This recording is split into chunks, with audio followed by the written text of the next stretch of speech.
उन्हें एक ही बात बोलती हूँ, रोटी खाधी है कि नहीं कल्ली माँ पूछ दी, डॉलर कितने कमाते बाकी सारे पूछ दे। तो आई वाज लाइक कि वो तुम डिजर्व नहीं करते हो, बट आई थिंक मैं उनके लिए कुछ ना कुछ गिफ्ट तो फॉर श्योर लेके जाऊंगी।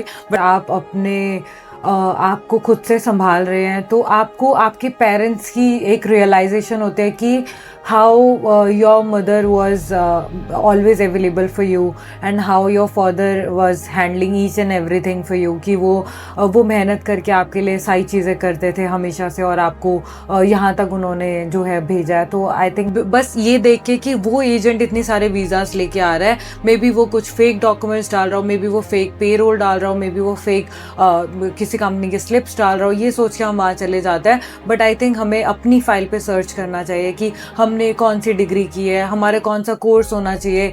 तो जब हम स्टार्टिंग में आए थे तब तो मुझे ये बहुत ज़्यादा लगता था कि ओ माय गॉड कि एक कुरकुरे का packet is just for $1.99, like कि $2 लाइक 120 रुपीज़, और ये तो 10 का नहीं था। तो मुझे तो आई नो कि वो होम कंट्री को भूलना और वो सारी चीज़ ना भूलना बहुत मुश्किल होता है। बट मेरे को लगता है कि हमें अगर हम यहाँ आ चुके हैं तो हमें अपनी वो लाइफ भूल के आगे बढ़ना चाहिए। कंपैरिजन नहीं करते रहना चाहिए कि काश हम वहाँ होते तो हम ये करते, या इतने मनी में हम वहाँ वो चीज़ बाय कर लेते। तो वो कंपैरिजन अगर वो थ्रू आउट लाइफ चलता रहेगा तो आप ना यहाँ अचीव कर पाएंगे ना ही वहाँ अचीव कर पाएंगे। सोनिया बताइए अपने बारे में कुछ। आप स्टार्टिंग में मतलब कनाडा आने का आपको माइंड में कैसा है कनाडा से स्टडी करने के लिए, और क्या क्या मतलब किस किस प्रोसेस के थ्रू आप गई? सर तो मेरा मतलब ड्रीम ही था कनाडा आना। तो मैंने बहुत सारी चीज़ें सर्च की कि मुझे कौन सी कंट्री जाना चाहिए, लाइक ऑस्ट्रेलिया जाके मुझे क्या बेनिफिट हो सकते हैं, या फिर अगर मैं यूरोपियन कंट्री में जाती तो मुझे वहाँ क्या बेनिफिट होते हैं। At the and I found out कि कनाडा जाना ही बेनिफिशियल है, कि at least Canada offers you at the end permanent residency, like you can settle down here. अच्छा, इसके अलावा आपने और कुछ भी ऑप्शन सर्च किए थे? जैसे आप बोल रही थी ऑस्ट्रेलिया, इसके अलावा और कोई कंट्री में मतलब आपको ऐसी क्या कमियां दिखी, या फिर कनाडा में ऐसा क्या लगा कि आपने फिर लास्ट में कनाडा ही चूज़ किया? सो मेरे को न्यूजीलैंड भी बहुत अच्छा लगता था, but to go to New Zealand आपको जो है एक सर्टेन अमाउंट जो है अपने एफडी में चाहिए होता है, दैट इज़ अप्रॉक्सीमेट 40 लाख। तो वो आपको एटलीस्ट 6 मंथ्स चाहिए होता है। वो आई थिंक किसी भी पेरेंट्स के पास एक सर्टेन अमाउंट नहीं होता है, वो फिर आपको किसी एजेंट्स के पास जाना होता है, फिर वो एजेंट्स आपसे इंटरेस्ट रेट लेते हैं। तो I think that will cost around 50 to 60 lakh. Canada आना सिर्फ एक वन टाइम फीस पे करके, सिर्फ और सिर्फ कॉलेज फीस पे करके आप आ सकते हो। तो I think that was very easy to come here. अच्छा, तो आप कनाडा में कब आई और आप वैसे कहाँ से बिलोंग करती हो? सो मैं वैसे I was like born brought up in Delhi, और मेरे ग्रैंड पेरेंट्स जो हैं वो हरियाणा से हैं। तो मैं Kurukshetra Haryana, the land of Mahabharat से बिलोंग करती हूँ, और मैं 2024 में जो है वो कनाडा आई थी। अच्छा, तो इसमें आप कौन से, इसमें बहुत सारे एग्जामिनेशन होते हैं, तो आपने कौन से एग्जामिनेशन के लिए प्रिपरेशन की थी? इसमें आईएलटीएस होता है, टॉफल? तो मैंने पीटीई अकेडमिक के लिए प्रिपरेशन किया था, क्योंकि मैं कोविड के टाइम पे एक पीटी ट्रेनर भी रही थी। तो मेरे को लगता है कि पीटी वाज वेरी इजी अगर आप यहाँ पे भी कर रहे हैं वर्क परमिट या पीआर के लिए, क्योंकि वो सिर्फ एक कंप्यूटर बेस्ड एग्ज़ाम है, वहाँ पे आपको कोई डरने की ज़रूरत नहीं है। तो it is very easy, and like आप कुछ टेम्पलेट्स या फिर अपनी सिर्फ अगर आपकी कम्युनिकेशन स्किल अच्छी है उस बेस पे ही आप 90 ईच ला सकते हैं। तो I recommend everyone to go head for the same. अच्छा, पीटी ज़्यादा, वैसे अगर आपने आईएलटीएस भी दिया हुआ है या फिर थोड़ा बहुत आइडिया है आईएलटीएस का? सो मैंने आईएलटीएस दिया है, मैंने सेल्फिप दिया है, मैंने पीटी एकेडमिक, पीटी कोर भी दिया है। मैंने लाइक जब मैं वर्क परमिट पे आई तो मुझे रूल पता चला कि लाइक आईआरसीसी ने रूल निकाल दिया, अगर आपको वर्क परमिट अप्लाई करना है you should have give the again an English test. So मैंने लैंग्वेज टेस्ट दिया, और उस टाइम पे मैंने लैंग्वेज टेस्ट पीटी ही चूज़ किया, क्योंकि मैं पीटी एकेडमिक दे के आई थी तो मुझे लगता था इट इज़ वेरी ईजी। तो मैंने पीटी कोर यहाँ पे दिया। अगैन मैंने अभी फिर से पीटी कोर दिया, and I scored like 90 each. So I recommend everyone for the same. Okay, अगर रेट करना चाहो ईजियर वे में, मतलब कौन सा एग्ज़ाम सबको देना चाहिए या कौन सा सबसे ज़्यादा ईजी होता है, जैसे स्टडी करने के लिए जो भी कनाडा आना चाहता है? अगर आईएलटीएस को रेट दोगी 10 में से कितने दोगी? सर 10 आई विल रेट 7, क्योंकि वो बहुत ज़्यादा टाइम कंज्यूमिंग है। रिज़ल्ट आपका 14 डेज़ में आता है, और आपको राइटिंग में बहुत ज़्यादा परफेक्शन चाहिए। Plus I will rate 10 out of 9.5 to PT, क्योंकि पीटी में हर एक मॉड्यूल एक दूसरे मॉड्यूल के साथ जुड़े हुए हैं। अगर आप स्पीकिंग में अच्छे हैं तो आपको लिसनिंग और रीडिंग में मार्क्स आएंगे, अगर आप लिसनिंग में अच्छे हैं तो आपको रीडिंग और राइटिंग में लाइक मार्क्स आ जाएंगे। तो आई विल रेट 9.5 आउट ऑफ 10। फिर उसके बाद आपने कौन से एजेंट के थ्रू मतलब आपने फाइल लगवाई थी और आपका एक्सपीरियंस कैसा रहा? So experience was worst. It was like a mediocre and then a mediocre. So it was like जो मेरा एजेंट था वो तो मुझे पता ही नहीं है। मैंने किसी को फाइल दिया कुरुक्षेत्रा में, उसने आगे किसी और को दिया और उसने आगे किसी और को दिया। तो अभी तक तो उन्होंने ना ही मुझे कोई जीसी की प्रोवाइड किया, ना ही मेरे डॉक्यूमेंट्स मुझे प्रॉपरली दिए थे। So I think it was my fault कि मैंने उस पर प्रॉपरली गो थ्रू नहीं किया या रिसर्च नहीं किया या फिर ब्लाइंडली ट्रस्ट किया, और ब्लाइंडली ट्रस्ट पे मैं यहाँ आ गई। और जब मैंने on a work permit time मैंने उनसे अपने डॉक्यूमेंट्स, जब मुझे यहाँ आके पता चला ये डॉक्यूमेंट्स की नीड है और मैंने मांगना शुरू किया, and they said they have lost their data and so stuff.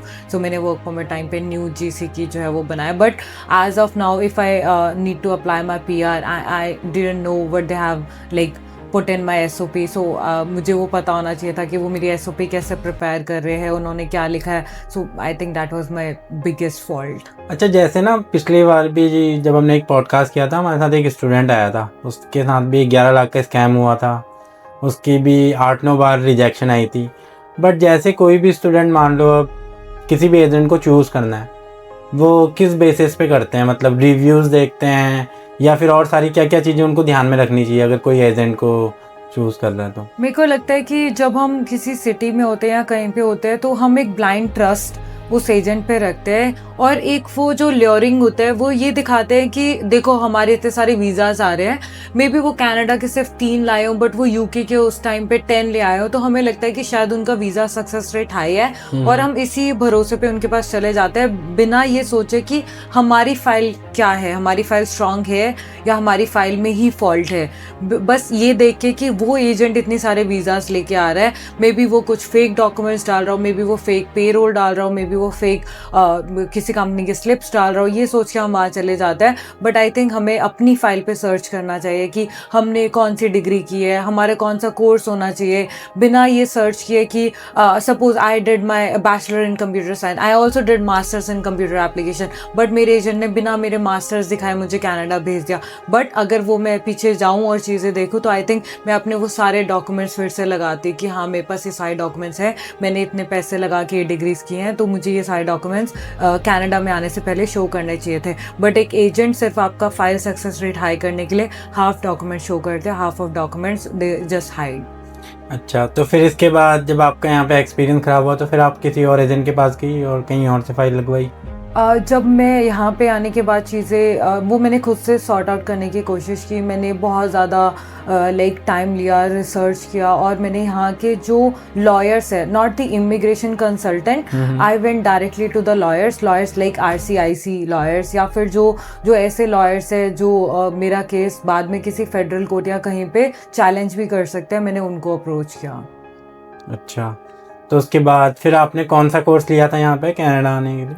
मैंने बैचलर इन कंप्यूटर साइंस किया, और मेरे एजेंट ने मुझे प्रोजेक्ट मैनेजमेंट दे के भेज दिया, और मैंने प्रोजेक्ट मैनेजमेंट किया, विच मेक्स सेंस। लाइक अगर आप किसी कॉर्पोरेट वर्ल्ड में काम करना चाहते हैं एज अ प्रोजेक्ट कोऑर्डिनेटर या फिर प्रोजेक्ट मैनेजर, तो वो आप कर सकते हैं। बट एज ऑफ नाउ जो कंट्री की नीड है, country want someone who has an experience in medical field, तो कंट्री उनको सपोर्ट कर रही है। सो आई थिंक अगर मैं इस टाइम पे PSW लेती हूँ या उस टाइम पे मैं कुछ ऐसा मेडिकल कोर्स लेके आती, वो बहुत ज़्यादा बेनिफिशियल था आगे फ्यूचर पर्सपेक्टिव से।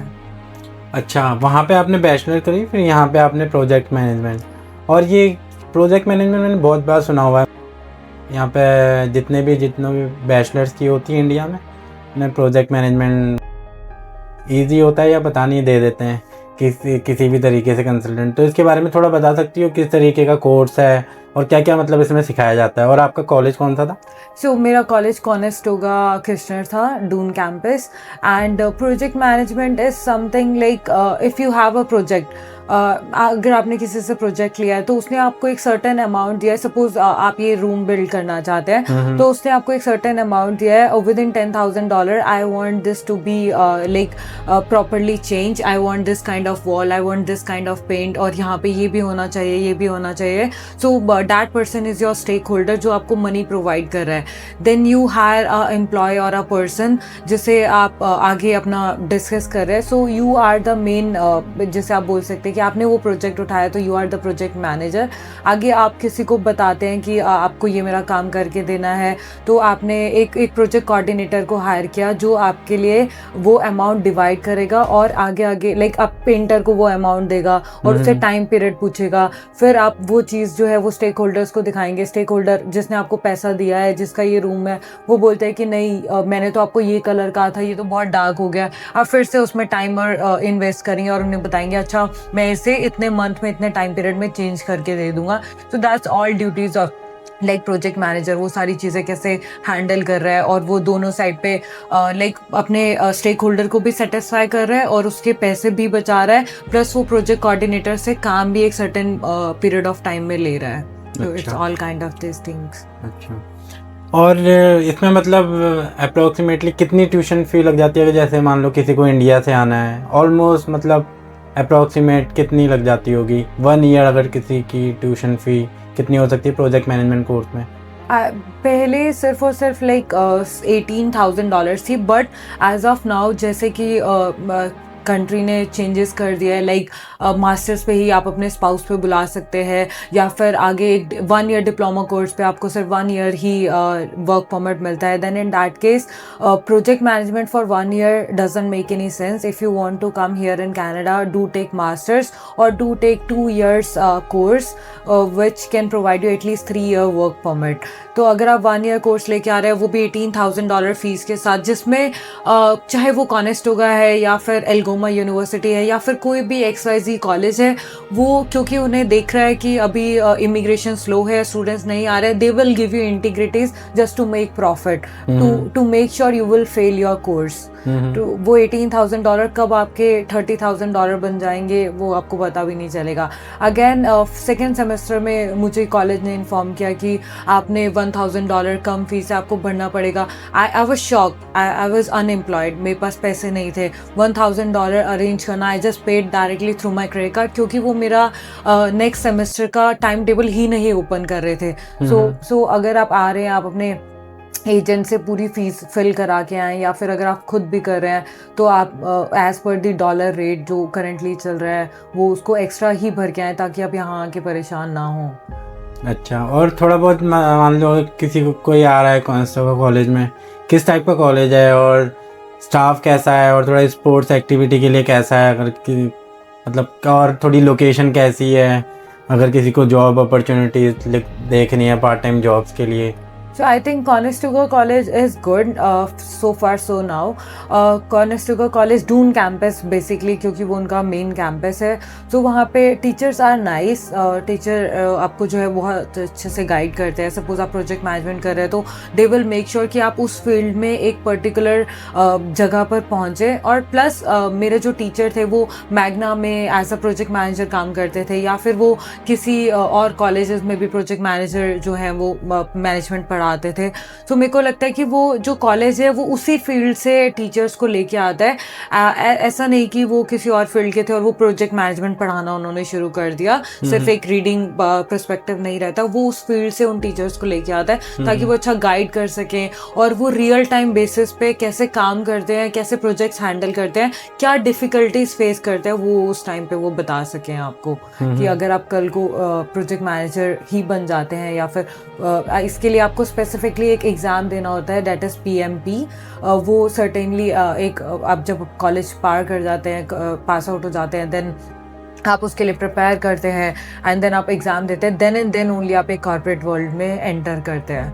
अच्छा, और लोकेशन कैसी है इसके आसपास? मान लो अगर कोई आ रहा है, एकोमोडेशन वो सब इजी है, या फिर पार्ट टाइम जॉब्स मिलने में मतलब कितना टाइम लग जाता है? I think GTA is very congested, और however Kitchener and Waterloo is my favourite place so far, क्योंकि Kitchener Waterloo is very peaceful. And job अगर आप बहुत ज़्यादा मतलब पार्ट टाइम के लिए जाते हैं, रिज्यूमेस दे के आते हैं, तो मेरे को लगता है कि आप विद इन अ मंथ आप जॉब ले सकते हैं। प्लस एक रेफरल होना एक अलग बात है, बट अगर आप ये सोचें कि आप एक घर में बैठ के और ऑनलाइन अप्लाई करके जॉब ले लें तो वो बहुत ज़्यादा डिफ़िकल्ट है। अगर आप चाहते हैं कि आपको एक अच्छी जॉब मिले और एक अच्छी फील्ड में मिले, आप मतलब क्या बोलते हैं कि हैवी वेट लिफ्टिंग ना करें, तो इसके लिए यही है कि आप कम्युनिटी में जाएं, लोगों से मिले। इट्स नॉट लाइक सिर्फ आप अगर आप इंडियन हैं या आप पंजाबी हैं तो सिर्फ पंजाबी से बात करें, आप नेपाली हैं तो सिर्फ नेपाली लोगों से बात करें। Being a student I have work with multiple like people, cultural मैंने वो डाइवर्सिटी देखी, मैंने डिफरेंट जगह पे वॉलंटियरिंग की, मैंने लाइब्रेरी में जाके वॉलंटियरिंग की, मैंने grand river black music festival for African और ब्लैक पीपल्स के लिए मैंने वहाँ पे वर्क किया। एज अ प्रोजेक्ट कोऑर्डिनेटर उन्होंने मुझे वहाँ पे वॉलंटियरिंग करने का मौका दिया। तो आई थिंक आप वॉलंटियरिंग करते हैं तो आप बहुत ज़्यादा लोगों के साथ बात कर सकते हैं, मैच कर सकते हैं, एक कल्चरल डाइवर्सिटी भी आपको मिलती है, plus learning every day you will learn with those people. फिर मैंने MS कम्युनिटी जो कि एक कॉज के लिए काम करता है, उसके लिए every year I go for a volunteering. और फिर वो MS बीट अ बर्गर में जब एक रेस्टोरेंट में काम करते थे तो मैं उनके लिए फंड रेज करते थे वहाँ पे, दे वर्क फॉर A&W, तो मैंने वहाँ पे काम किया। So I think every year I go at least 10 to 12 volunteering thing, जो मुझे कम्युनिटी में बातचीत करने का, और या फिर मुझे नई स्किल सीखने का, या फिर उनके कल्चर को सीखने का, या फिर उनके कुजीन्स हो गया, या फिर प्लस वो एक रेफरल भी आपके लिए बिल्ड करता है अगर आपको अच्छी जॉब चाहिए, या फिर उन कहीं और पे आप काम करना चाहते हैं, या फिर आप इंडिया छोड़ के आए थे एक अच्छी सक्सेस लाइफ के लिए और अच्छे कुछ और एक अच्छा इंसान बनने के लिए, तो मेरे को लगता है कि आपको वॉलंटियरिंग करके वो सारी चीज़ें मिल सकती हैं। हाँ, मैंने भी ये काफ़ी सुना हुआ है यहाँ पे, जो वॉलंटियरली मतलब कोई भी यहाँ पे काम करता है उसकी, अगर जैसे बाद में कोई लीडरशिप वाला काम करना है तो उसमें जॉब इजी हो जाती है, थोड़ा बहुत बताने के लिए। और जैसे भी आपने बोला, और क्या मतलब आपको लगता है ऐसे कि मतलब किसी को ये चीज़ें करनी चाहिए बार बार अपने वॉलंटियरली, मतलब इन सारी चीज़ों में पार्टिसिपेट करना चाहिए, और क्या फ़ायदे हो सकते हैं इनके? अगर आप प्लस वो आपको एक लेटर्स भी प्रोवाइड करते हैं, अगर आप कल को कहीं पे जॉब करना चाहते हैं या फिर कुछ और अपना फ्यूचर पर्सपेक्टिव रख रहे हैं, तो आप वहाँ पे जॉब एप्लीकेशन में आप लिख सकते हैं कि आपने यहाँ इन कम्युनिटीज़ के साथ वॉलंटियरिंग किया है। और मेरे को लगता है कि एक वॉलंटियर करना एक ह्यूमन कॉज भी है, जो आपको एक इंटरनल पीस भी देता है कि आपने किसी को हेल्प किया है या फिर किसी के लिए आज काम किया है। अगर आपके पास टाइम कम है तो आप वीकेंड्स पे फूड बैंक्स पे भी काम कर सकते हैं, आप किसी को मील प्रोवाइड कर सकते हैं। और मेरे को लगता है वॉलंटियरिंग करने के लिए सिर्फ मतलब कि आपका वहाँ मौजूद होना ही इनफ है। इट्स नॉट नेसेसरी कि आप वहाँ पर डोनेशन दें, सिर्फ आप किसी की हेल्प करें, दैट्स ऑल वॉलंटियरिंग इज। अच्छा, और जैसे मान लो अभी कोई पार्ट टाइम जॉब्स के लिए देख रहा है, तो अभी उसके बाद बहुत टाइम है, जैसे मान लो कोई इंडिया से ही है, तो उसे किस तरीके की स्किल्स सीखनी चाहिए? सो जैसे ही वो यहाँ पे आए उसे पार्ट टाइम जॉब्स मिल जाए एटलीस्ट स्टूडेंट्स को। सो एज़ पर दी कंट्री रिक्वायरमेंट उसे देखना चाहिए। अब अगर कोई बॉयज़ है तो जैसे यहाँ पे haircut that is very expensive, like $40 to $50, तो वो सीख सकता है, लाइक एक बार्बर और हेयर कट का वर्क सीख सकता है। But I think most of the boys will not go with this, because I think they think this is a very you know कि लो पीपल वर्क जॉब है। But I think Canada में आने के बाद कोई भी काम छोटा या बड़ा नहीं है, सिर्फ एक आप पार्ट टाइम, एक मेरे को लगता है कि एक सेकेंड आपकी इनकम सोर्स होना चाहिए। आप एक फुल टाइम कहीं और काम करें और सेकंड सोर्स ऑफ इनकम आपका जनरेट होना चाहिए, ताकि आप आने वाले टाइम में एक एसेट बिल्ड कर सके अपने लिए, या फिर जो आप एक्स्ट्रा इनकम सोर्स है उससे आप अपनी फीस पे कर सके, या फिर अपनी फैमिली को सपोर्ट कर सके, या जो आप लोन वहाँ से लेके आए थे उसे आप सपोर्ट कर सके और वो पे आउट कर सके ऑन टाइम। तो मुझे वो लगता है कि आपको वो करना चाहिए। Plus if the girls are there, girls can learn about the nail artist, or about the lashes, about the beautician, anything they want to. और अगर वो चाहें तो मतलब जैसे कि बॉयज़ है वो कंस्ट्रक्शन में, कारपेंट्री में, इलेक्ट्रीशियन, तो there are millions of skills you can learn. अभी जैसे आप फ्री हैं, आपको पता है कि Canada want someone who can speak French, तो आप नई लैंग्वेज सीख सकते हैं जो आपको मल्टीलिंगुअल बनाएगा. जैसे आप फ्यूचर में PR तो लेंगे ही लेंगे, प्लस एक अच्छी जॉब भी आप ग्रैब कर सकते हैं एक किसी भी इंडस्ट्री में, चाहे वो कॉर्पोरेट वर्ल्ड में है या फिर जैसे बस ट्रांजिट में हो गया, उनके आप कम्युनिकेटर्स बन सकते हैं, उनके बैकएंड पे आप वर्क कर सकते हैं. तो आई थिंक मल्टीलिंगुअल होना बहुत ज़रूरी है, अब ईजी हो जाता है. अच्छा, एक क्वेश्चन था, जैसे बहुत से लोग यहाँ पे स्टूडेंट्स हैं या फिर जब भी वो वर्क परमिट में काम करना स्टार्ट करते हैं तो बहुत ज़्यादा काम करते हैं. कोई ऐसे होते हैं कि 16 घंटे भी काम करता है हर रोज़, और ये लगभग 3 साल 4 साल तक करते हैं. उसके बाद कोई वैसे ही 8 आवर 10 आवर्स भी करता है, तो वर्क लाइफ बैलेंस को वो मेंटेन नहीं कर पाते. और जब ऐसी लॉन्गर टर्म में जब काम करते जाते हैं बहुत सारी प्रॉब्लम होना स्टार्ट हो जाती हैं. तो क्या आप क्या बोलना चाहेंगे इस बारे में? कैसे कोई इस चीज़ को मतलब अपना वर्क लाइफ बैलेंस को मेंटेन कर सकता है, और क्या क्या चीज़ें ध्यान में ऐसी रखनी चाहिए? तो मुझे लगता है कि वर्क लाइफ बैलेंस आज के टाइम में होना बहुत ज़रूरी है, क्योंकि आप कनाडा में हैं और आप कनाडा में ऑल अलोन हैं. सिर्फ और सिर्फ आपके लिए ध्यान रखने के लिए कोई नहीं है, ना ही आपके लिए पार्टनर है. समटाइम आप पार्टनर से भी दूर होते हैं, समटाइम आप अपने पेरेंट्स से भी दूर होते हैं. तो सिर्फ आप अगर आप वर्क को फोकस कर रहे हैं कि मुझे अपना लोन पे आउट करना है, या फिर मेरे को एक लग्जरी लाइफ जीनी है, या फिर ऑफकोर्स आप कार्स बाय करते हैं, आपको उनके EMIs पे आउट करनी है, आपको उनके इंश्योरेंस देने हैं, और आपको अपने लिए भी रेंट्स भी हैं, बहुत सारी चीज़ें हैं.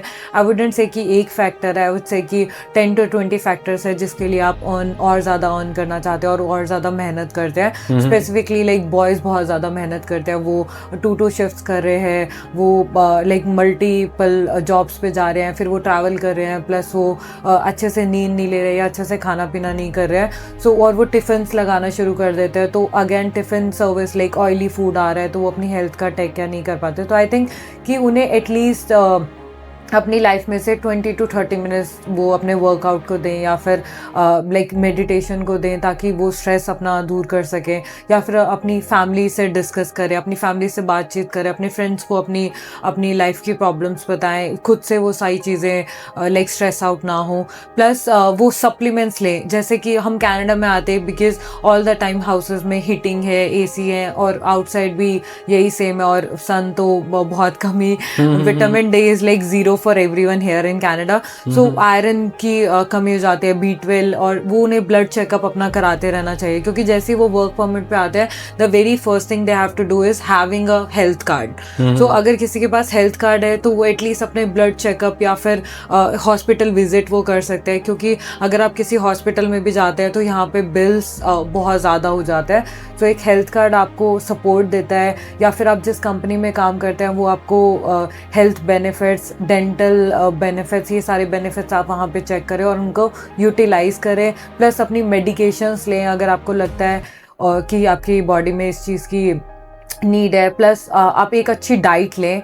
अगर आप वेजिटेरियन हैं तो आप लाइक वेजिटेरियन डाइट ले सकते हैं. अगर आप नॉन वेजिटेरियन हैं तो आप नॉन वेजिटेरियन डाइट ले सकते हैं. एक अच्छी डाइट, एक अच्छे सप्लीमेंट का होना बहुत ज़रूरी है, क्योंकि अभी आप काम कर रहे हैं, अभी आपको लगेगा कि नहीं you can do it because you are young, you are in your under 30s and you can work more. But एक टाइम ऐसा आएगा जब आप बिल्कुल आपकी एनर्जी ख़त्म हो जाएगी, और उस टाइम पे आपको कुछ समझ नहीं आएगा, ना फिर आप जॉब कर पाएंगे, ना ही आप अपनी हेल्थ को दोबारा से रिटेन कर पाएंगे, और वो सारी चीज़ें आपको बहुत ज़्यादा फिर और ज़्यादा स्ट्रेस क्रिएट करेंगे आपके लिए. ओके, एक क्वेश्चन और था, जैसे यहाँ पे जो भी हैं स्टूडेंट्स आते हैं, उनके माइंड में रहता है बार बार कि अभी जैसे हम कनाडा आ गए, कनाडा के बाद इंडिया के बारे में सोचना, नहीं वो चीज़ें यहाँ पर वैसी थी, वो चीज़ें वैसी थी, और दोनों चीज़ों को कंपेयर करना. ये एक मतलब एक तरीके का जो लूप होल है, और इनको कैसे डील किया जा सकता है? सो अगर आप एक बार कनाडा आ चुके हैं तो आपको अपनी लाइक जो आपने लाइफ जी है उससे छोड़ के आगे बढ़ना होगा, क्योंकि आप कनाडा क्यों आए थे? आप कनाडा आए थे अपने आप को सक्सेसफुल होता हुआ देखने के लिए, आप कनाडा आए थे एक अच्छी लाइफ के लिए, आप कनाडा आए थे अपने पेरेंट्स के लिए कुछ करने के लिए, या फिर अपनी आने वाली जनरेशन को एक अच्छी लाइफ देने के लिए, या जो आप चीज़ें उस टाइम पे अपनी लाइफ में अचीव नहीं कर पाए वो अचीव करने के लिए, और आपके पार्टनर और आपके किड्स को वो लाइफ देने के लिए आप कनाडा आए थे। तो आई नो कि वो होम कंट्री को भूलना और वो सारी चीज़ें भूलना बहुत मुश्किल होता है, बट मेरे को लगता है कि हमें, अगर हम यहाँ आ चुके हैं तो हमें अपनी वो लाइफ भूल के आगे बढ़ना चाहिए। कंपैरिजन नहीं करते रहना चाहिए कि काश हम वहाँ होते तो हम ये करते, या इतने मनी में हम वहाँ वो चीज़ बाय कर लेते। तो वो कंपैरिजन अगर वो थ्रू आउट लाइफ चलता रहेगा तो आप ना यहाँ अचीव कर पाएंगे ना ही वहाँ अचीव कर पाएंगे।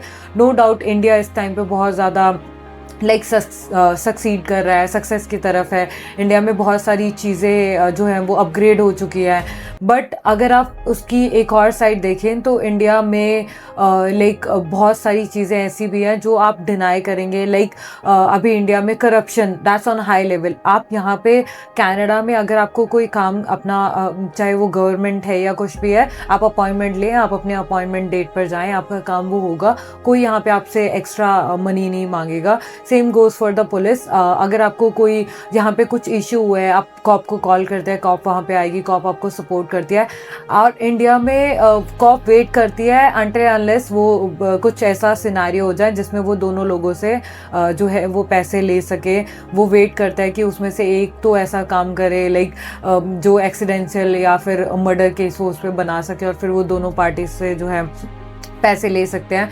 थर्ड कि अगर आप कनाडा में आ चुके हैं तो आप ये देखिए कि कनाडा ने आपको एक अच्छी लाइफ दी है, एक अच्छा अपॉर्चुनिटी दी है आपको पैसे कमाने की और फिर एक अच्छी लाइफ जीने की। आप जो वहाँ पे लाइक ड्रीम्स लेते थे कि आप वो कार लेंगे, आप वो यहाँ पे ले सकते हैं। आप जो ड्रीम्स लेते थे कि एक यू नो पीसफुल लाइफ हो, वो ऑलरेडी आपको यहाँ पे है। तो आपको वो चीज़ें छोड़नी होंगी, प्लस वो चीज़ें इंजॉय करना सीखना होगा। आपको एक अपने कंफर्ट जोन से बाहर आना होगा। आप हमेशा एक 4 फ्रेंड्स ऑफ ग्रुप में नहीं रह सकते। आपको वो ग्रुप जो है अपना बढ़ाना होगा। Different kind of people, different cultural से आपको मीटअप करना होगा, और तब आप ये लाइफ एंजॉय करना स्टार्ट कर सकते हैं। तो कभी जब आप कनाडा में आए, आपने कभी कंपेयर किया, मतलब कोई चीज़ ऐसी लगी जो इंडिया में बहुत अच्छी थी और यहाँ पे आपको यार थोड़ा रिग्रेट हुआ हो, नहीं यार यहाँ पे अगर इंडिया में होती तो ये चीज़ शायद, मतलब कभी ऐसे कंपेयर किया कोई, मतलब कोई ऐसा इंसिडेंट बताओ जैसे। सिर्फ मेरे को लगता है कि सिर्फ एक इमोशनल ब्रेकडाउन ही है जो मुझे कनाडा में आके होता है कि शायद अगर मैं अपनी फैमिली के पास होती या फिर मैं जितना यहाँ पे सेव कर रही हूँ तो मैं सेम टाइम पे वहाँ कर लेती तो I think I could have a better life. But वो सिर्फ एक थॉट ही है। अगर मैं रियल टाइम बेसिस पे उसको कंपेयर करूँ तो मुझे लगता है कि I am right now a independent person. I can have everything what I want, और मैं एक अपने आप को, अपनी फैमिली को एक अच्छी लाइफ, एक ड्रीम लाइफ वो मैं उन्हें प्रोवाइड कर सकती हूँ। और मुझे लगता है कि I miss them every day, but मैं ये चाहती हूँ कि वो मेरे पास यहाँ पे आएँ और मैं उन्हें एक मतलब कि अच्छा इन्वायरमेंट दूँ, वो यहाँ पे घूमें, मेरे पास रहें और अच्छा टाइम मेरे साथ स्पेंड करें। और मेरे को लगता है कि यहाँ पे ऑफ कोर्स जब आप इंडिया होते हैं तो आपके फ़ोन बिल्स नहीं होते हैं, आपके हाउस आपका पेरेंट्स का होता है। यहाँ पे आप हाउस रेंट पे करते हैं, यहाँ पे आप अपनी गाड़ी का खर्चा खुद उठाते हैं। और मुझे लगता है कि आप सेविंग्स तब कर पाएंगे जब आप एक एसेट बिल्ड कर देंगे, एक सोर्स ऑफ इनकम बिल्ड कर देंगे कि आप कुछ भी नहीं कर रहे तभी आपके पास एक सर्टेन अमाउंट ऑफ इनकम आना स्टार्ट हो जाएगी। ओके। जब आप कनाडा में आए तो मतलब कभी कोई ऐसा टाइम आया जब आपने बहुत स्ट्रगल किया हो, कभी बहुत ही अनफॉर्चुनेट शॉर्ट ऑफ टाइम, मतलब ऐसे? यस, बहुत बार ऐसा हुआ है कि अभी मैं वर्क परमिट पे हूँ तो I am a full time person, but जब मैं स्टूडेंट थी और मैं अप्रैल 2024 में कनाडा आई थी और मुझे फर्स्ट जॉब मेरी यूनिवर्सिटी ऑफ वाटरलू में इन सितंबर मंथ मिली थी। तो इन पीरियड ऑफ टाइम मैंने सिर्फ अपनी GIC जो कि सिर्फ एज पर $10,000 हमने भरे थे तो सिर्फ $600 समथिंग आती थी, और $600 में आपको 500 रेंट देना है, आपको ग्रॉसरी के लिए भी खुद से ही अरेंज करना है। सो आई थिंक उस पीरियड ऑफ टाइम में मैंने बहुत ज़्यादा स्ट्रगल किया। अच्छा, और यूनिवर्सिटी ऑफ वाटरलू में कौन सी जॉब करी आपने वैसे part time? So part time मैंने यूनिवर्सिटी ऑफ वाटरलू में under chef as an assistant cook पे वहाँ पे काम किया है. सो वो एक डिफरेंट एक्सपीरियंस है क्योंकि आप लाइक एक कैनेडियन पीपल और एशियन कोरियन के लिए फूड बनाते हैं या फिर उनसे बातचीत करते हैं या फिर उन स्टूडेंट्स के साथ घुल मिल जाते हैं. So I really love that job and for my whole life I would love to to work over that. आपको कैसे ये पार्ट टाइम जॉब मिल गई, क्योंकि आपके पास तो कोई ऐसा एक्सपीरियंस था नहीं, मतलब रेस्टोरेंट का या इससे रिलेटेड कुछ था नहीं. So it was a career fair in 2024. तो ये एक और सर्टेन पॉइंट है कि हमें करियर फेयर्स में भी जाते रहना चाहिए. हमें नहीं पता वहाँ पे कौन सी कंपनी या फिर कौन सी अपॉर्चुनिटी हमारे लिए वेट कर रही हो. In GTA there are certain career fairs happening every day, every month and every week. तो आपको वहाँ पे भी एनरोलमेंट करना चाहिए और आपको वहाँ जाना चाहिए. तो it was like a career fair. I just randomly went over then and given my resume and it was from basic. They were teaching you each and everything. So I think वहाँ पे उस time पे 500 students जो हैं वो higher हुए थे. अभी आप क्या काम करती हैं? अभी वर्क परमिट में आपको कितना टाइम हो गया और क्या वर्क करती हैं अभी? सो वर्क परमिट पे आने के बाद मैंने A&W एक रेस्टोरेंट में एज अ सुपरवाइज़र वर्क किया. फिर मैंने यूनिवर्सिटी ऑफ वाटरलू में भी फुल टाइम जॉब की. बट यूनिवर्सिटी जो है वो सर्टेन पीरियड ऑफ टाइम के लिए वर्क करती है, that is in between September to April. So in February month I started doing the interviews and going for the interviews. और मैंने फिर एक ट्रैवल एजेंसी में इंटरव्यू दिया क्योंकि मेरा पास्ट एक्सपीरियंस भी एज अ ट्रैवल एजेंट ही था. But to being a travel agent you should be a TICO certified member. तो मैंने TICO सर्टिफिकेशन लिया और मैं अभी एक ट्रैवल एजेंसी के लिए फुल टाइम वर्क करती हूँ. आप कैसे लगी और मतलब कैसे कोई इसमें आ सकता है? सो सर मैं इंडिया में भी ट्रैवल एजेंसी में ही वर्क करती थी. I started working with jet Airways in 2016 but unfortunately jet Airways got shut down. तो मैंने इंटरनेशनल ट्रैवल में मूव किया. एक सॉफ्टवेयर होते हैं जो एयरलाइन भी यूज़ करती है. There are certain kind of software like MEDS, Galileo and Sabre. अगर आप वो आते हैं, आपको उसकी थोड़ी भी नॉलेज है तो आप उसमें सीख सकते हैं वो सॉफ्टवेयर. उसके बाद आप TICO सर्टिफाइड हो सकते हैं. TICO specifically work in Ontario. तो आप वो TICO सर्टिफिकेशन के साथ किसी भी ट्रैवल एजेंसी में आप आ सकते हैं. और अगर कोई ट्रैवल एजेंसी फ्रेशर्स हायर कर रही है तो आप वहाँ जा सकते हैं और फिर ज़ीरो से स्टार्ट करके एक अमाउंट पे आप प्रमोशन लेके आप पहुँच सकते हैं. अच्छा, जो भी आपने सॉफ्टवेयर बताया उसमें मतलब होता क्या है और क्या क्या सिखाया जाता है? सो जो भी ये सॉफ्टवेयर्स है, suppose MEDS is a software जहाँ पे आपको लाइव इन्वेंट्री एयरलाइंस की दिखती है. एयरलाइन के प्लेन्स में कितनी सीट अवेलेबल है और अगर वो ऑनलाइन भी कोई सर्च कर रहा है और अगर आपने वो सीट उठा लिया तो ऑनलाइन मे बी वो 24 आवर्स में रिफ्रेश होती है उनकी वेबसाइट्स. जैसे एक्सपीडिया या फिर चीपो एयर या कोई भी वेबसाइट वो 24 आवर्स में जो है वो अपना रिफ्रेश करते हैं. हाउएवर जब आप एक ट्रैवल एजेंट के पोर्टल पे होते हैं या फिर आप जैसे मैंने आपको बताया MEDS, तो आपकी एक सीट भी वहाँ पे चली जाती है तो अगली सीट वहाँ पे इकॉनमी बेसिक के बाद इकॉनमी फ्लेक्स या प्रीमियम इकॉनमी वो कितने कॉस्ट पड़ रहा है वो हम लाइव चेक कर सकते हैं. अभी कनाडा में आके मतलब कभी ऐसा हुआ है कि आपने फेक एक्सेंट में बात करी हो किसी से? तो अपने फ्रेंड्स और फैमिली से तो नहीं फॉर श्योर, बट अगर मैंने किसी और कम्युनिटी के पर्सन के साथ बात की तो मैंने फेक एक्सेंट बहुत बार यूज़ किया है. Maybe just to match the vibe और make it in a funny way but not to like insult them और एनीथिंग. तो मुझे बड़ा सही लगता है फेक एक्सेंट में बात करना अगर मैं किसी के साथ कन्वर्सेशन कर रही हूँ. तो मेरे को लगता है कि वो हो जाता है क्योंकि जैसे मैं आपको बताया कि मैं यूनिवर्सिटी ऑफ वाटरलू में थी तो मैं बहुत सारे ऐसे स्टूडेंट्स होते थे जो मे बी जापान और कोरियन थे. तो मेरे को लगता है कि उनसे बात करते करते खुद ही मैं उनके एक्सेंट में बात करने लग पड़ती थी और it's a very funny way और मुझे बहुत ऐसा मतलब जॉयफुल सा लगता है कि हाँ I like it very much. अच्छा, और कभी कनाडा में आके डॉलर को कन्वर्ट किया है? मतलब कोई भी सामान खरीदने से पहले, नहीं यार ये इंडिया में इतने का मिलता था, यहाँ पे इतने का मिल रहा है. तो जब हम स्टार्टिंग में आए थे तब तो मुझे ये बहुत ज़्यादा लगता था कि ओ माय गॉड कि एक कुरकुरे का packet is just for $1.99 like कि $2 लाइक 120 रुपीज़ और ये तो 10 का नहीं था. तो मुझे बहुत ज़्यादा वो फ़नी लगता था कि अच्छा. बट सर्टेन टाइम के बाद मुझे लगने लगा कि हम कमाते तो डॉलर में ही है. तो वो फिर मैंने like I think after 3-4 months वो कंपैरिजन छोड़ दिया और फिर मतलब अब अगर वो कंपैरिजन रहता तो आई थिंक वो ज़्यादा सेविंग्स होती है. अगर कंपैरिजन ख़त्म हो जाता है तो आपको लगता है कि अरे $2 का ही तो है, dates okay you can grab it. और कब आपकी ग्रॉसरी 20 to 100 कन्वर्ट हो जाती है वो भी आपको पता नहीं चलता. सो मेरे को लगता है कि वो भी सही है. अच्छा, और जब भी आपको इंडिया में वापस जाना हो कभी बुक करके, तो जैसे घर वाले बोलते हैं या कभी फ्रेंड्स बोलते हैं यार आईफोन ले आना, वहाँ तो आईफोन सस्ते मिलते हैं, तो तब कैसा लगता है मतलब? तो सर मैं उन्हें एक ही बात बोलती हूँ, रोटी खाधी है कि नहीं कल्ली माँ पुछदी डॉलर किन्ने कमांदे बाकी सारे पुछदे। तो आई वाज लाइक कि वो तुम डिजर्व नहीं करते हो, बट आई थिंक मैं उनके लिए कुछ ना कुछ गिफ्ट तो फॉर श्योर लेके जाऊंगी। बट आईफोन तो मैं नहीं लेके जाऊंगी, आईफोन तो मैंने खुद से ही नहीं लिया अभी तक। आईफोन तो सर अब वैसे भी अब तो अगर आप लेके भी जाओ तो आपको इमिग्रेशन ही वहाँ पे रोक लेगी, और आपके 2 आईफोन आप मैक्सिमम लेके जा सकते हो, और दोनों आईफोन्स जो है वो ओपन बॉक्स होने चाहिए विद बिल्स की, वो आप वहाँ पे जाकर किसी को सोल्ड आउट नहीं करेंगे, वो सिर्फ आपके पास ही रहेंगे, इसलिए। आप इंडिया से आ रही थी कनाडा तो ठूस ठूस के भर दिया था इन्हें। मेरे को लगता है कि जब मैं आई थी उस टाइम पे कनाडा में स्टिल थोड़ी सी विंटर थी, तो जो पेरेंट्स ने बहुत सारे लाइक ड्राई फ्रूट्स के लड्डू और ये सब, मैंने बोला कि वो ख़राब हो जाएंगे क्योंकि प्लेन का टेम्परेचर ऑफ कोर्स वो चेंज होता रहेगा। और जब मैं आई थी I was like 1 stop flight with a long halt, तो वो मेरे को लगता है उन्होंने ज़बरदस्ती वो 2 kg उन्होंने भर दिया था, विच आई डोंट वांट। तो वो यहाँ आने के बाद भी मैंने वो नहीं इतना खाया, लाइक वो बहुत ज़बरदस्ती। अभी तक खोला है या नहीं खोला वो पैकेट? वो पैकेट खोला, बट मैंने वो पैकेट गार्बेज ही कर दिया बिना उन्हें बताया, अदरवाइज तो वो फिर दोबारा से लाइक भेज देते फिर से एक और। अच्छा, और कौन सी ऐसी चीज़ थी मतलब जो यहाँ आके आपको बार बार लगती है नहीं यार मम्मी ठीक बोलती थी? कोई ऐसी चीज़ हो बार बार नहीं ये चीज़ मम्मी ठीक बोलती थी?